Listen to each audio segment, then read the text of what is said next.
సూర్యాపేట జిల్లా గరిడేపల్లి మండలం అబ్బిరెడ్డిగూడెం BRS party గ్రామశాఖ అధ్యక్షులు చల్ల నాగయ్యతో ఉన్నాం. ఇక్కడ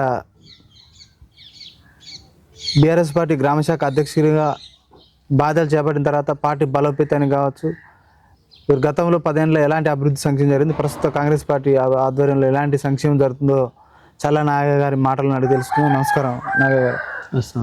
ఇప్పుడు ఎట్లా ఉంది పార్టీ?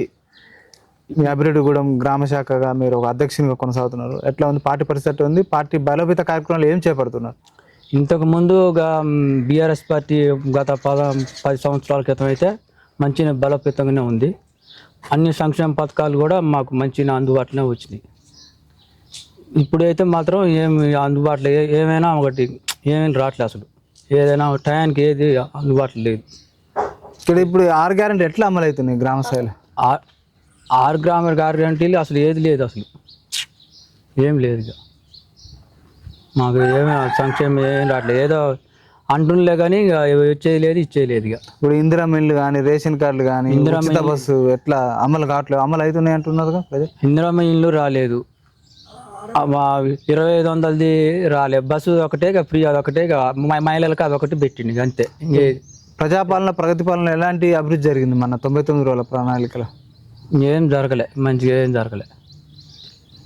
గతంలో అంటే మీరు గత 10 ఏళ్ళు మీరే అధికారంలో ఉన్నారు. అప్పట్లో ఉండే పరిపాలన గతంలో ఉంది. ఇప్పుడు మాకు టయానికి రైతు బంధు పడేది, దీనికి పడకపోయేది. మాకు రైతు బంధు పడేది. కేసీఆర్ ఇప్పుడు నీళ్ళు కూడా అనుకూలంగా వచ్చేది. మాకు ఏదైనా మంచిగా వచ్చేది అనమాట. రోడ్లు అయినా ఏదైనా డ్రైనేజ్ వాటర్ మంచిగానే వచ్చేది అనమాట. ప్రధానంగా గత మాజీ ఎమ్మెల్యే ఎలాంటి అభివృద్ధి కొనసాగించింది? శానంపూడి సైదిరెడ్డి కదా. ఆయన ఇప్పుడు ఓటమి కారణం ఏంది? ఎట్లా అభివృద్ధి కొనసాగింది అప్పుడు ఆయన ఉన్నప్పుడు? అంటే ఏంటంటే సరే అటు నుంచి వచ్చిర్రు వీళ్ళకి, బీఆర్ఎస్లకు వచ్చిర్రు కాంగ్రెస్ తరఫున. మళ్ళా ఆయన వచ్చేటప్పటికి మళ్ళీ వెళ్ళిపోయారు అనమాట. మళ్ళీ ఇప్పుడు పార్టీ మారింది, బీజేపీలో పోయారు. మళ్ళీ ఇప్పుడు మీకు ఇన్ఛార్జ్ ఎవరు కొనసాగుతున్నారు? ఎట్లాంటి కార్యక్రమాలు ఎట్లా కొనసాగుతున్నాయి బీఆర్ఎస్ పార్టీ? మాకు ఇన్ఛార్జ్ ఒంటెంత నరసింహారెడ్డి. ఎట్లా కొనసాగుతున్నాయి పార్టీ బలోపేత కార్యక్రమాలు కాదు ఇప్పుడు పోరాటాలు ఎట్లా కొనసాగుతున్నాయి అంటారు? మంచిగా బలోపేతంగానే ఉందండి. మాకు మళ్ళా అనుకూలంగానే వస్తారు. మళ్ళా ఇప్పుడు ప్రస్తుతము ఉత్తమ్ కుమార్ రెడ్డి మంత్రిగా కొనసాగుతున్నారు, నీటిపారుదల శాఖ మంత్రిగా కొనసాగుతున్నారు. అభివృద్ధి సంక్షేమం వ్యవసాయ రంగానికి కావచ్చు, ప్రాజెక్టులు కావచ్చు, ఎట్లా అభివృద్ధి జరుగుతుంది మంత్రి గారి ఆధ్వర్యంలో? మాకు నీళ్ళకి ఇబ్బంది ఆయన ఉన్నా కానీ మాకు ఇబ్బందులుగానే ఉన్నది. ఏదైనా మాకు అనుకూలంగా ఏం లేదు. మాకు మంచి కార్యక్రమాలు ఏం చేయట్లేదు ఆయన ఉన్నా కానీ.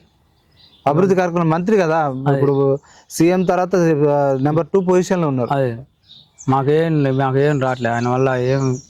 ఏం లేదు, అనుకూలంగా ఏం లేదు అసలు. ఇప్పుడు కాంగ్రెస్ ప్రభుత్వం ఏమంటుందంటే ఆరోపణ చేస్తుంది, గత 10 ఏళ్ళు పాలించిన బీఆర్ఎస్ పార్టీ అప్పుల పాలు చేసింది, అభివృద్ధి చేయలేదు అంటుంది. మీరు ఏం చెప్తారు కార్యకర్తగా? అప్పుల పాలు అంటే తెచ్చిండు పెట్టిండు వాళ్ళకి. ఇప్పుడు వాళ్ళు తేట్లేదు, చేయట్లేదు, ఏం చేయట్లేదు. కావాలనే బీఆర్ఎస్ ప్రతిపక్ష పార్టీ ఆరోపణ చేస్తుంది అంటున్నారు. లేకున్నా కానీ సరే ఆయన ఏడ తెచ్చిండో ఏం సంగతో అన్ని సంక్షేమ పథకాలు ముందుకు నడిపించిండు. ఈయన ఉన్నట్టునే నడిపేయలేకపోతుండు. మేము వచ్చిన తర్వాతనే అప్పులకు మిత్తి కడుతున్నాం అంటున్నారు, 6 గ్యారెంటీ అమలు చేస్తున్నాం అంటున్నారు. ఆర్గ్యుమెంట్ అమలు అయితే ఏది వచ్చే ఏం లేదు అసలు. ఇప్పుడు ఇల్లు ఇవ్వాలి, ఇల్లు లేవు. రైతు బీమా, రైతు భరోసా టయానికి పడాలి, పడట్లేగా. ఇప్పుడు ఇంతకుముందు 2 అగ్గొట్టిండు. కేసీఆర్ టయానికి ఇచ్చిండు.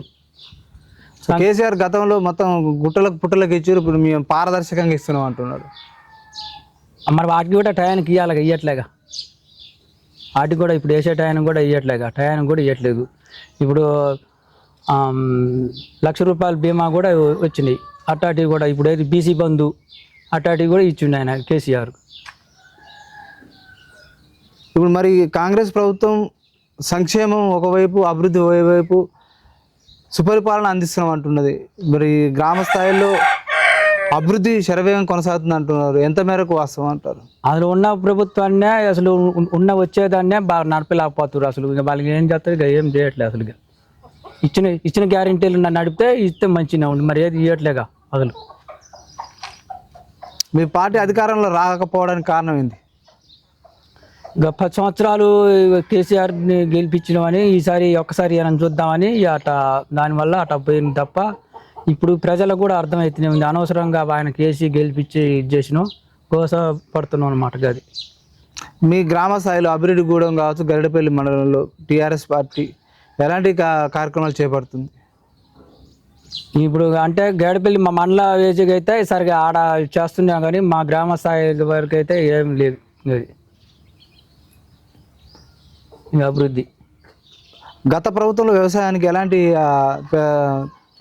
అభివృద్ధి జరిగింది? ఇప్పుడున్న గత ప్రభుత్వంలో 18 గంటలు కరెంట్ ఇచ్చిండు కేసీఆర్. ఇప్పుడు 12 గంటలే 10 దమ్ములు పోతుంది. 12 గంటలు ఇస్తుండు 10 తోడలు పోతుంది కరెంటుకి. అది ఇంకా ఏడా ఇప్పుడు రైతుకి ఇబ్బంది ఉంది ఇప్పుడు ఈ ప్రభుత్వంకి. అదే కేసీఆర్ ప్రభుత్వం ఉన్నప్పుడు కరెంటు 18 గంటలు ఏకదాటికి ఇచ్చేది. వ్యవసాయ రంగానికి అది. దాంతోపాటు గ్రామంలో గ్రామ సమస్యల పరిష్కారం ఎట్లా కొనసాగుతుంది గ్రామంలో? అంటే గతంలో ధరణి పోవడం వల్ల కొన్ని మిస్సింగ్ సర్వే నెంబర్లు వచ్చినాయి, సాధారణ పరిష్కారం కాలేదు. ఇప్పుడు భూభారత చట్టం ద్వారా ఏమైనా పరిష్కారం అవుతున్నాయా? భూభారత చట్టం ప్రకారం కూడా ఇప్పుడు ఇంతవరకు ఏం కావట్లే, ఇంతవరకు ఏం రాలే అంటుర్రు కానీ ఇంతవరకు ఏం రాలే. అది ఇప్పుడు యూరియా ఎట్లా ఏ విధంగా అందుతుంది? మాకు ఊరియా కేసీఆర్ ఉన్నప్పుడు మాకు మంచిగా అసలు ఊహనే పోయి తెచ్చుకునేది. ఇప్పుడు యాపాని వచ్చి ఇబ్బందులు పడుతున్నారు రైతులు, మొత్తం ఇబ్బంది పడుతున్నాం. యాపాని టయానికి బుక్ చేస్తే అలా యూరియా కట్టలు కూడా ఉండట్లేదు, ఇబ్బంది పడుతున్నాం. యాప్ ద్వారానే పారదర్శకంగా ఇంటికాడ ఉండే బుక్ చేసుకుంటే యూరియా అందుతుంది అంటున్నారు కదా? అందట్లేదు, రావట్లేదు అసలు. ఏది వస్తున్నాయి కానీ వెంబటే వెళ్ళిపోతున్నాయి. అది టయానికి ఇప్పుడు తెలిసిన వాళ్ళకైతే వస్తున్నాయి, తెలవని వాళ్ళకి ఇప్పుడు చదువుకున్న వాళ్ళు చేపిస్తే ఏముంది, ఏమి లేదు, కొత్తగానే వాళ్ళు రాదు. ఈ సంవత్సరం కరువు ఉంటుందని కూడా ప్రభుత్వం ముందు నుంచి చెప్పింది. ఎల్లిన ప్రభావం వల్ల కొంచెం వరి పంటకు ఎక్కువ నీరు అవసరం ఉంటుంది కానీ వరి పంట తగ్గియండి, మెట్ట పంటలు కావచ్చు, వేరే ప్రత్యామ్నాయ పంటలు వేసుకోన్నది. మరి ఎట్లా ఉంది రైతుల పరిస్థితి? ఎల్లిన ప్రభావం వల్ల ఎలాంటి పరిస్థితులు కనిపిస్తాయి? మాకు సరే మినువులు, బొబ్బేర్లు, పెసలు వేసుకోమంటారు కానీ అవి మా ఈ మెట్ట ఇక్కడ మా ఏరియా పార్గంత ఏరియా చేయడానికి పండవు. మా కాడ కోతలో బెడద ఎక్కువ ఉంది. ఏదైనా వరి పంట తప్ప మిగతా పంటలు ఏవి పండవు మాకు. ఈ నేడుచల్ల మండలం కానీ, గేడపల్లి మండలం కానీ, హుజునార్ కానీ ఈ 3 మండలాలు మాత్రం ఇక వరే. మిగతా ఈ మెట్ట పేర్లు అసలు పండవు. మళ్ళీ కోతులు బెడద ఎక్కువ ఉంది. మళ్ళీ అదే వరి పెడితేనే నీళ్ళు అవసరం కదా, నీరు లేదు కదా. మరి ఎట్లా, ఎందుకు రైతులు ఆ వైపు, ఎందుకు వరి వైపు ఎందుకు మొగ్గుతున్నారు, మిగతా పంటల వైపు ఎందుకు మళ్ళట్లేదు? ఇంకా ఈ పండవు, ఇంకా కోతులు ఉన్నాయి. అంటే గతంలో పన్నే కదా ఒకప్పుడు అప్పుడు బండినాయి. ఒక 10-20 సంవత్సరాల క్రితం అప్పుడు మా నాయన అప్పుడు తాతలు ముత్తాతలు మన నాన్న కాలంలో పన్నే కదా. మరి అదే నేల కదా, అదే నేల. కానీ ఇప్పుడు మొత్తం వరికి అలవాటు పడ్డాం కాబట్టి ఇంకా దానికి ఇక అవి పండవు అనమాట. వేసినా కానీ పండట్లే. అవి కూడా ఇంతకుముందు పండినాయి, ఇప్పుడు పండట్లే అవి కూడా. ఈ కుక్కల బెడద, కోతుల బెడద బాగుంది అంటారు గ్రామంలో. మరి వీటి నివారణకు ఏం చర్యలు తీసుకుంటలేరా సర్పంచ్ గారు కావచ్చు, గ్రామ పంచాయతీ? మొన్ననైతే కుక్కలకి వచ్చిరు సార్, కానీ కోతులకి అయితే ఏమన్నా పట్టుకొని అక్కడ అడవులలో వదిలిపెడతలేరా? ఏం వదిలిపెట్టట్లేదు. బాగా ఇబ్బంది పడుతారు రైతులు కానీ ప్రజలు. మా దృష్టి తీసుకొచ్చారు, ఇంట్లో ఉండని పరిస్థితి లేదంటారు. కోతులకి ఇబ్బందిగానే ఉన్నాం కానీ కుక్కలకు మాత్రం సరే మొన్న టీకా అది వేసిరు, వ్యాక్సిన్ వేసిరు మొన్న. సరే అదొకటి అయితే కొద్దిగా మంచిగా ఉంటుంది కానీ కోతులకి అయితే ఇబ్బందిగానే ఉన్నాం అసలు. గత పాలనకి ఈ పాలనకి తేడా ఏంది, ఎట్లా ఉందంటారు? గత బీఆర్ఎస్ పాలన కావచ్చు, ఇప్పుడున్న కాంగ్రెస్ పాలనకు ఎట్లా ఉంది? ఇంతకుముందు ప్రభుత్వమే మంచిగా ఉందండి. ఈ ప్రభుత్వం ఏం మంచిగా అనిపించట్లేదు అసలు. ఇక అన్ని ఇబ్బందులే ఉన్నాం. ఏదైనా ప్రతి ఒక్కటి ఇక రైతు కానీ ఏదైనా ప్రతి ఇబ్బందులే ఉన్నాం. మీరు చల్ల నాగయ్య గారికి బీఆర్ఎస్ పార్టీ గ్రామశాఖ అధ్యక్షులు ఇచ్చారు. మీరు ఎంత మేరకు న్యాయం చేస్తారు మరి? ఈ గ్రామశాఖ అధ్యక్షులుగా ఉండి పార్టీని ఎలాంటి బలోపేత కార్యక్రమాలు చేపడుతారు? మేము పార్టీని కలుసుకొని పోతూనే ఉన్నాం, అందరికీ అనుకూలంగానే ఉంటుంది సార్. మంచిగా బలోపేతంగానే ఉంటుంది.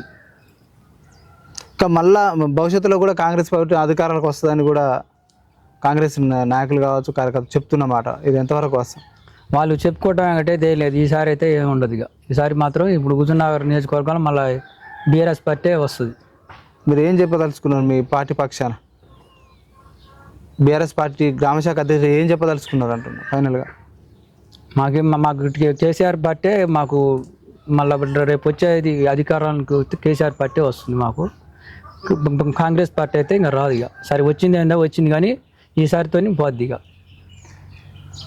ఇక్కడ అభిరెడ్డిగూడెం గ్రామ శాఖ అధ్యక్షుడు చల్ల నాగయ్య గారు భవిష్యత్తులో కూడా మళ్ళీ నెక్స్ట్ వచ్చే ప్రభుత్వం కేసీఆర్ ప్రభుత్వమే బీఆర్ఎస్ ప్రభుత్వం అంటున్నారు. మరో అంశంలో మరో వీడియోలో జనం కోసం నిజం కోసం మీ ముందుకు వస్తుంది ప్రజావేదిక నుంచి. థ్యాంక్ యూ నాగయ్య గారు.